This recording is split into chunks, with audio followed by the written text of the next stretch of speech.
আসসালামু আলাইকুম প্রিয় দর্শক, অন্য মঞ্চের আলাপচারিতায় আপনাদের সকলকে আমন্ত্রণ জানাচ্ছি। বাংলাদেশের সাবেক প্রধানমন্ত্রী শেখ হাসিনা এবার বলেছেন ঠিক কবে এবং কিভাবে তিনি ফিরবেন। গত 28শে জুন ভারতীয় সংবাদ মাধ্যম এনডিটিভিকে দেওয়া সাক্ষাৎকারে তিনি বলেছিলেন 2026 সালের মধ্যে তিনি মৃত্যুদণ্ড মাথায় নিয়ে বাংলাদেশে ফিরবেন। এনডিটিভি সহ এর আগে শেখ হাসিনার যতগুলো সাক্ষাৎকার ভারতীয় ও আন্তর্জাতিক গণমাধ্যমে প্রকাশিত হয়েছে সেগুলো ছিল ইমেল ইন্টারভিউ। এই প্রথম শেখ হাসিনা আন্তর্জাতিক সংবাদ মাধ্যম রয়টার্সকে টেলিফোন ইন্টারভিউ দিয়েছেন, যেখানে তিনি উল্লেখ করেছেন কখন ও কিভাবে বাংলাদেশে ফিরবেন। রয়টার্সে প্রকাশিত ওই সাক্ষাৎকার ভিত্তিক প্রতিবেদনে বলা হয়েছে, ডিসেম্বরে আত্মসমর্পণের জন্য দলীয় সহকর্মীদের নিয়ে ফেরার পরিকল্পনা করছেন শেখ হাসিনা, যার অর্থ হলো শেখ হাসিনা রয়টার্সকে জানিয়েছেন স্বেচ্ছায় ফিরে এসে তিনি ও তার দলের নেতারা আদালতে আত্মসমর্পণ করবেন। শেখ হাসিনার আশঙ্কা দেশে ফিরে তাকে গ্রেপ্তার করা হতে পারে কিংবা মেরে ফেলা হতে পারে, তা সত্ত্বেও তিনি দেশে ফিরে আসবেন সেটি চূড়ান্ত করে ফেলেছেন। তবে মৃত্যুদণ্ড সত্ত্বেও শেখ হাসিনার এই প্রত্যাবর্তনের পরিকল্পনা নিয়ে ঢাকার সঙ্গে বাংলাদেশের বর্তমান সরকারের সাথে এখনো পর্যন্ত কোনো যোগাযোগ হয়নি বলে জানিয়েছেন। তার ফেরার পর পরিস্থিতি কি হবে সেটার ভার বাংলাদেশের সরকার উপর নয়, বরং জনগণের উপরে তিনি ছেড়ে দিতে চান। প্রশ্ন হলো, কোন প্রক্রিয়ায় ডিসেম্বরে একযোগে দলের নেতাদের নিয়ে আদালতের মুখোমুখি হবেন বাংলাদেশের সাবেক এই প্রধানমন্ত্রী, আর শেখ হাসিনা ফিরলে তখন কি হতে পারে? বিস্তারিত জানতে চলুন যাওয়া যাক বিশ্লেষণ। গত 28শে জুন বাংলাদেশের সাবেক প্রধানমন্ত্রী ও দেশটিতে সরকার নির্বাহী আদেশে কার্যক্রম নিষিদ্ধ থাকা দল আওয়ামী লীগের সভানেত্রী শেখ হাসিনা ভারতীয় সংবাদ মাধ্যম এনডিটিভিকে যে সাক্ষাৎকার দিয়েছিলেন সেটি বেশ সাড়া ফেলেছিল। বিশ্বের কমপক্ষে 30টি দেশে 97টি সংবাদ মাধ্যমে এই সাক্ষাৎকার ছাপা হয়েছিল। এমনকি রয়টার্স ও এএফপির মতো আন্তর্জাতিক সংবাদ মাধ্যমও এনডিটিভির বরাত দিয়ে ওই সাক্ষাৎকারটি প্রকাশ করেছিল।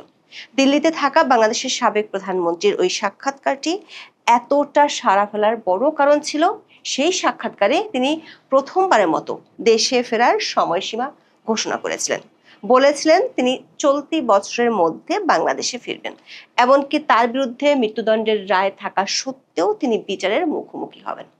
দর্শক, 24-এর 5ই আগস্ট থেকে শেখ হাসিনা দিল্লিতে আছেন। সেখান থেকে গত 2 বছরে বেশ কয়েক দফায় বহু ভারতীয় ও আন্তর্জাতিক সংবাদ মাধ্যমে সাক্ষাৎকার দিয়েছেন শেখ হাসিনা।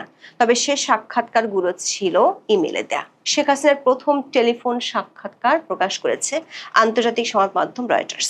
রয়টার্স তাদের প্রতিবেদনে বলেছে, বৃহস্পতিবার গভীর রাতে এবং শুক্রবার প্রায় ঘণ্টাব্যাপী টেলিফোন সাক্ষাৎকার দেন 78 বছর বয়সী শেখ হাসিনা। প্রতিবেদনটিতে বলা হয়েছে, শেখ হাসিনা নিজে এবং দলের সিনিয়র নেতারা যারা বাংলাদেশের বাইরে আছেন তারা সবাই ডিসেম্বরের দিকে বাংলাদেশে ফিরে আদালতে আত্মসমর্পণ করার পরিকল্পনা করছেন। শেখ হাসিনাকে কোট করে রয়টার্সের প্রতিবেদনে বলা হয়েছে, শেখ হাসিনা মনে করেন দেশে ফিরলে তাকে গ্রেপ্তার করা হতে পারে, এমনকি তাকে হত্যাও করা হতে পারে, তবুও তাকে ফিরতে হবে। তিনি বলেছেন, তবু আমাকে যেতেই হবে। প্রশ্ন হলো, শেখ হাসিনা ফেরার ব্যাপারে কেন এতটা কঠিন সিদ্ধান্ত নিয়েছেন? শেখ হাসিনা অভিযোগ করেছেন তার দলের নেতাকর্মীরা প্রচন্ড নির্যাতনের শিকার হচ্ছেন। যদি মৃত্যু হয় কিংবা তাকে মেরে ফেলা হয় তা সত্ত্বেও তিনি চান সে মৃত্যু যেন নিজ দেশের মাটিতে হোক, যেখানে তার বাবা মাকে কবর দেওয়া হয়েছে এবং যেখানে তাদের রক্ত ঝরানো হয়েছে। শেখ হাসিনা বলেছেন তার ফেরার পর কি হতে পারে তা নিয়ে তিনি বিচলিত নন, কারণ আগেও তার কারাগারে থাকার রেকর্ড আছে। শেখ হাসিনার আশঙ্কা দেশে ফিরলে তিনি গ্রেপ্তার হতে পারেন, এমনকি তাকে খুন করাও হতে পারে, তাতেও তিনি বিচলিত নন, কারণ এর আগেও তাকে কয়েকবার গ্রেপ্তার করা হয়েছিল। 1975 সালে তার পরিবারের বেশিরভাগ সদস্যকে হত্যা করার পর তিনি ও তার বোনকে দেশের বাইরে থাকতে হয়েছিল। সেখান থেকে 1981 সালে তিনি দেশে ফিরে সামরিক শাসনের বিরুদ্ধে প্রচারণার সময় তাকে কয়েকবার গ্রেপ্তার করা হয়েছিল। 1/11-এর পর তাকে দেশে ফিরতে বাধা দেওয়া হয়েছিল এবং তখনকার তত্ত্বাবধায়ক সরকার গ্রেপ্তারও করেছিল। শেখ হাসিনা দিল্লি থেকে রয়টার্সকে বলেছেন তার দলের প্রায় সব নেতা কর্মীর বিরুদ্ধে মামলা দায়ের করা হয়েছে এবং তাদের অনেকেই আত্মগোপনে রয়েছেন। তাই তিনি নেতা কর্মীদের উদ্দেশ্যে বলেছেন, এবার আমি বাড়ি ফিরছি, একদিন তোমাদের সবাইকেই আসতে হবে। আমরা সবাই মিলে আদালতে আত্মসমর্পণ করব। তবে তিনি ফেরার বা আদালতে আত্মসমর্পণের কোনো দিন বা তারিখ উল্লেখ করেননি। তিনি বলেছেন তিনি ন্যায় বিচারে বিশ্বাস করেন এবং তিনি মনে করেন একবার কার্যক্রম শুরু হলে জনগণের কাছে এটি স্পষ্ট হয়ে যাবে আদালত কতটা হাস্যকর এবং তিনি সেটাই প্রমাণ করতে চান।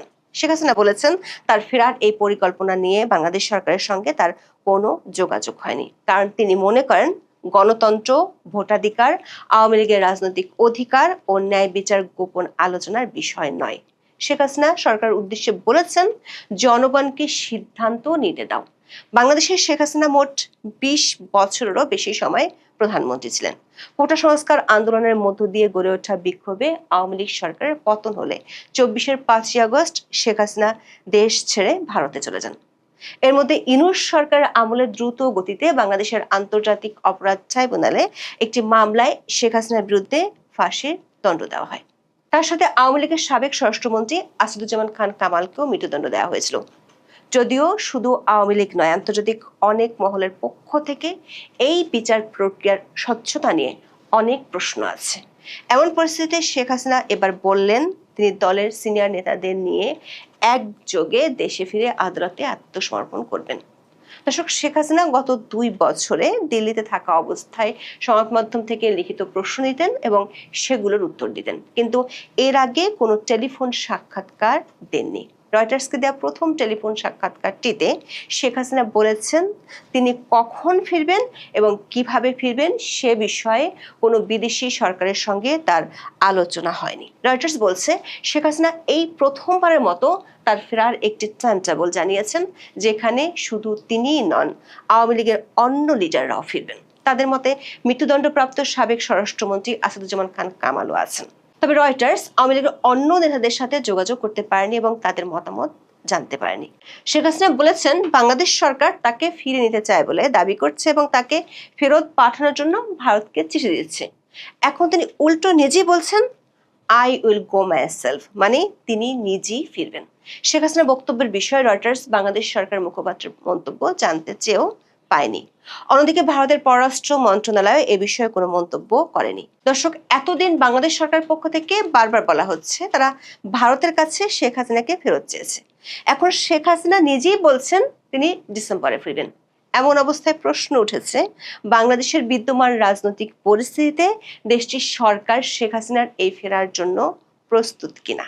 রয়টার্সের প্রতিবেদনে বলা হয়েছে শেখ হাসিনার এই ফেরা গত ২ বছর ধরে বাংলাদেশে যে রাজনৈতিক বিভাজন চলছে সেটিকে আরো তীব্র করতে পারে। রয়টার্স তাদের প্রতিবেদনে বঙ্গবন্ধু, আওয়ামী লীগ ও শেখ হাসিনার রাজনৈতিক সাফল্যের কথা তুলে ধরে বলেছে ১৯৭৫ সালের ১৫ই আগস্ট তার বাবা এবং তার পরিবারের বেশিরভাগ সদস্যকে হত্যা করা হয়। এরপর শেখ হাসিনা গত অর্ধ শতাব্দী ধরে বাংলাদেশে একজন প্রভাবশালী ব্যক্তিত্ব ছিলেন। এক সময় তিনি গণতন্ত্রের জন্য লড়াই করেছিলেন, ১৭ কোটি মানুষের দেশের অর্থনীতি ঘুরিয়ে দেওয়ার কৃতিত্বও পেয়েছিলেন, কিন্তু সবশেষ তার বিরুদ্ধে ক্ষমতায় থাকাকালে ভিন্ন মতকে দমন এবং গণতান্ত্রিক চেক অ্যান্ড ব্যালেন্স ভেঙে দেওয়ার অভিযোগ আছে। রয়টার্স বলছে শেখ হাসিনা এই অভিযোগগুলো অস্বীকার করেছেন। তিনি মনে করেন যখন একটি সরকার দীর্ঘ সময় ধরে কাজ করে তখন ভুল ঘটতে পারে। কোনো সরকার ত্রুটির ঊর্ধ্বে নয়, কিন্তু সরকারের ভালো মন্দ, ঠিক ও ভুল বিচার করার অধিকার জনগণের। তিনি এই রায় জনগণের উপর ছেড়ে দিয়েছেন। শেখ হাসিনার সাক্ষাৎকারে আওয়ামী লীগের কার্যক্রমের উপর নিষেধাজ্ঞার বিষয়টি নিয়ে প্রশ্ন তুলে বলেছেন তারা হয়তো আমাকে দোষী সাব্যস্ত করেছে এবং আমি নির্বাচনে প্রতিদ্বন্দ্বিতা করতে পারবো না, কিন্তু তারা কেন আওয়ামী লীগকে স্থগিত করবে? আমরা যদি খারাপ কাজ করে থাকি তবে জনগণকে সিদ্ধান্ত নিতে দিন। শেখ হাসিনা বলেন আওয়ামী লীগ পুনর্গঠনের প্রচেষ্টার অংশ হিসেবে তিনি বাংলাদেশের ৩০০টি সংসদীয় আসনের মধ্যে ১২৫টি নিয়ে অনলাইনে সভা করেছেন। এর আগে এনডিটিভিতে শেখ হাসিনার সাক্ষাৎকারটি প্রকাশিত হওয়ার পর বাংলাদেশের রাজনৈতিক অঙ্গনে বেশ আলোচনা শুরু হয়েছিল। সরকার পক্ষ থেকে সরাসরি কিছু না বললেও কাউন্টার অ্যাটাক হিসেবে আওয়ামী লীগের বিচার করার বিষয়টি সামনে আনা হয়েছে। এখন রয়টার্সের মতো আন্তর্জাতিক সংবাদ মাধ্যমে টেলিফোন সাক্ষাৎকার দিয়ে শেখ হাসিনা বলেছেন তিনি শুধু একা নন, দলের নেতাদের নিয়েই ফিরবেন। আওয়ামী লীগের একাধিক সূত্র বলছে শেখ হাসিনার ফেরার আগে আওয়ামী লীগ বড় রকমের শোডাউন করতে চায়। সে লক্ষ্যে ঢাকা সহ অন্য মহানগর কমিটিগুলো গঠনের কাজ শুরু হয়েছে।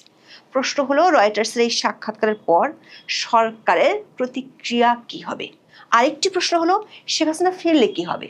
আইনজীবীরা মনে করেন শেখ হাসিনা দেশে ফিরলে আদালতে আত্মসমর্পণ করার পর আদালতে আপিল করবেন। সেক্ষেত্রে প্রথমে তার পক্ষের আইনজীবীরা মৃত্যুদণ্ড দেওয়ার রায়ের স্টে অর্ডার চাইবেন। যদিও শেখ হাসিনা আইনের দৃষ্টিতে একজন পলাতক এবং তার আবেদনের সময়সীমা পেরিয়ে গেছে, কিন্তু মৃত্যুদণ্ড বিধানের ক্ষেত্রে আসামি ফেরার পর আপিল করলে আদালত সাধারণত তা মঞ্জুর করেন। আইনজীবীদের একটি পক্ষ মনে করেন বাংলাদেশে যুদ্ধাপরাধের দায় নিয়ে মৃত্যুদণ্ড থেকে ফিরে সংসদ সদস্য হওয়ার নজির যেখানে আছে সেখানে রাজনৈতিক পট পরিবর্তনে অনেক কিছুই সম্ভব।